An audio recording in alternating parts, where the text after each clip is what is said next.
তীব্র দাবদাহে পুড়ছে রাজ্য। অসহ্য গরমে ব্যাহত জনজীবন। এই গরমের হাত থেকে কিছুটা রেহাই দিতে এক অভিনব কর্মসূচি হাতে নিয়েছে রাজ্য যুব মোর্চা। আমরা প্রত্যেকেই জানি এই গরমের হাত থেকে রেহাই পেতে গাছ একটি অন্যতম মাধ্যম হিসেবে কাজ করে। তাই 7 দিন ব্যাপী এক বৃক্ষরোপণ কর্মসূচির আয়োজন করা হয়েছে। এই 7 দিন রাজ্যের প্রত্যেকটি মণ্ডলের প্রত্যেকটি বুথে বৃক্ষরোপণ কর্মসূচি পালন করা হবে। প্রত্যেককে এই মেগা কর্মসূচিতে অংশগ্রহণ করার আহ্বান জানান বিজেপি প্রদেশ যুব মোর্চার রাজ্য সভাপতি তথা বিধায়ক সুশান্ত দেব। নমস্কার।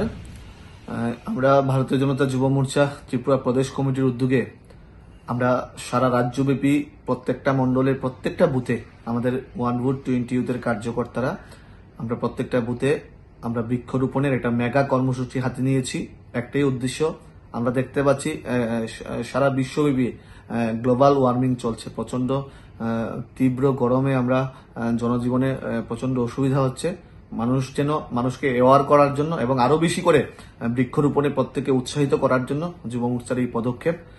আমরা বৃক্ষরোপণের পাশাপাশি আমরা বৃক্ষকে পরিচর্যা করার জন্য আমরা প্রত্যেকের কাছে আহ্বান জানাবো এবং এই 7 দিন ব্যাপী আজকে থেকে আগামী 4 তারিখ পর্যন্ত আমরা 7 দিন ব্যাপী এই মেগা কর্মসূচি হাতে নিয়েছি।